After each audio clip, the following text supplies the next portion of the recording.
Hi Emily, so sorry it took me forever, but now let's talk about 3.3 transformation. You said the topic is the graph, domain, and range of a logarithmic function. So let me go find this. I'm gonna actually copy the topic name that you sent me so that I can search it in my student account.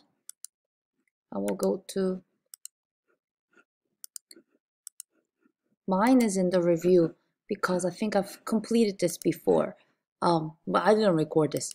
So this is great. I'm gonna go ahead and, oh yes, thank you for giving me the exact name so that I can just search for it over here. Okay, so I got this started. It says graph the function g of x equals negative log base 3 of x. So because of this negative, I know the graph will be flipped upside down, right? This will be, how do I say, reflected across the x-axis. Just like if you have a negative sign in front of x squared, your parabola will be flipped upside down. So let's go ahead and, how many plot points do they want? Let me read. They never really said it. They just said graph it. Alrighty. Domain is always going to be from 0 to positive infinity, unless there is a horizontal shift. And horizontal shift means, like, if this x, you see the argument of x, maybe, hold on, let me go ahead and try to write some stuff down. It's because we covered the exponential and logarithmic in a single unit, like the very next day. It kind of gets confusing, so it's great that we are reviewing this. All right, hold on. Now, if you have log base 3 of x plus 3, something like this, the graph will be shifted 3 to the left. If this happens, the domain will be from negative 3 to positive infinity. Okay? If it has log base 3 of x minus 5, guess what? The graph will be shifted. Which direction? 5 units to the right. If that happens, the domain will be from 5 to positive infinity. Now, if that's not happening, if there's no shift, like look at this guy, it doesn't have any number being added or subtracted in the argument. So the domain is just going to be from 0 to positive infinity, okay? The range of a logarithmic function is always all real, so you can just go ahead and type in negative infinity to positive infinity, because range of a logarithmic function is a domain of its inverse, an exponential function, which is all real. So we're good there. Now, looking at the domain of 0 to positive infinity, let me go ahead and graph a vertical asymptote at 0, y equals 0. So we have a vertical asymptote at y equals 0. Now let's go ahead and plot a first point. What point can I plot? And for this part of the graphing, I guess we can go ahead and just create a table or something. So if your g of x is equal to negative log of 3, log base 3 of x, I can go ahead and plot some points like 1 in here. Because you see how 0, we're not allowed to have 0, right? Because the domain is going from 0 to positive infinity. And you may want to try it. What happens when x equals 0? When x equals 0, you'll get log base 3 of 0. Let's check this out together, okay? I'm going to Desmos. Actually, you know what? Desmos will not work. How about I open up a scientific calculator on my computer or my laptop, or what is this called? iPad. I can go ahead and type in math log base 3 of 0. Guess what will happen? Ta-da! Error. You're not allowed to have that. For the domain, we're not allowed to plug in 0. So how about I plug in 1 in there? Because that's going to be my first point. Deleted everything. Log base 3 of 1. That's going to give us 0. So the first point that I'm going to plot is 1, 0. 1, 0. Okay, next one. That was a no-no, right? If I plug in 3 in here, what will I get? Okay. The reason I put 3 is because look at the log base. The log base was 3. So if I plug in 3, I will get 1. But, why not? We can use this. What is log base 3 of 3? That is 1.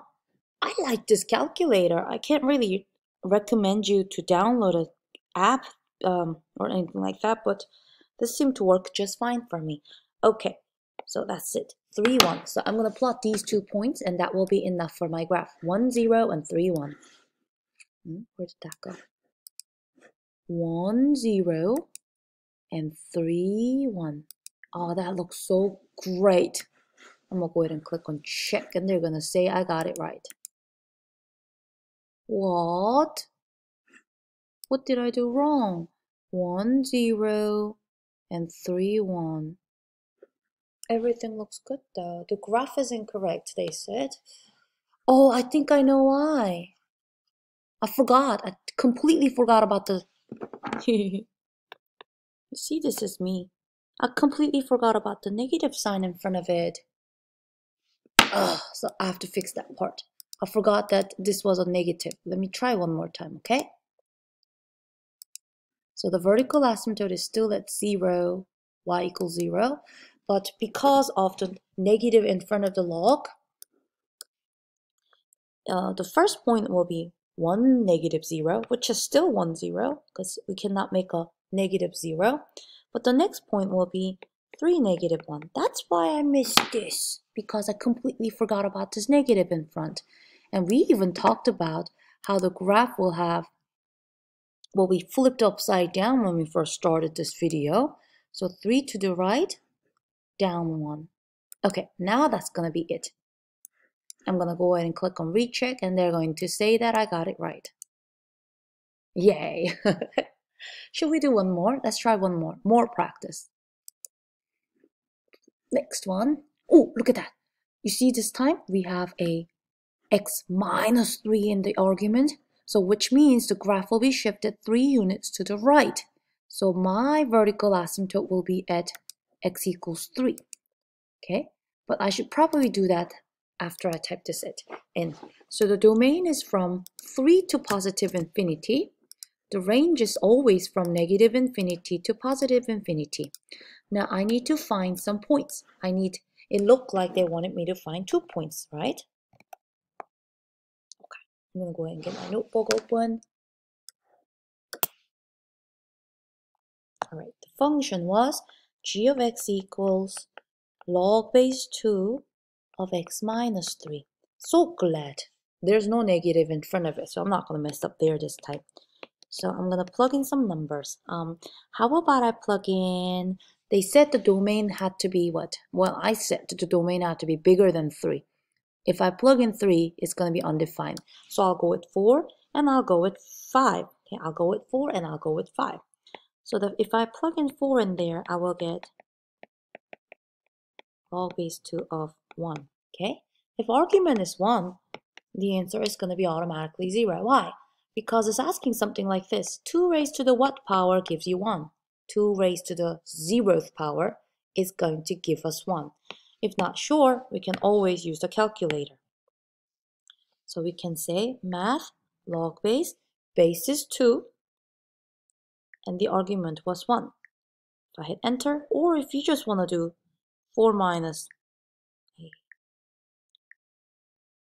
base is 2, argument was 4 minus 2. I can't even remember. Was it 4 minus 3? I think so. Then it comes out to be 0. So we just confirm that this is 0. Next one. What about log base 2 of 5 minus 2 of 5 minus 3? That's going to be log base 2 of 2. And now, we did talk about this property before in class. If the log base and the argument is the same, 2 and 2, like those 2 green numbers that I highlighted, then it's going to be automatically 1 because it's asking 2 to the what power equals 2. 2 to the first power equals 2.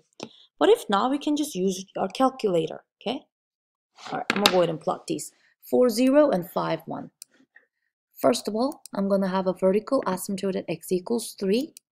First point is, I forgot, 4, 0, 4 to the right, 0 up, 5 to the right, and up 1. Looks very good. And I'm gonna go ahead and click on check. Check. Yay. So if you want to see a couple more, let me know. But I'm so sorry that it took me so long to respond to this email, but at least we did add extension on your assignment so that you can go back anytime before May 3rd to finish this.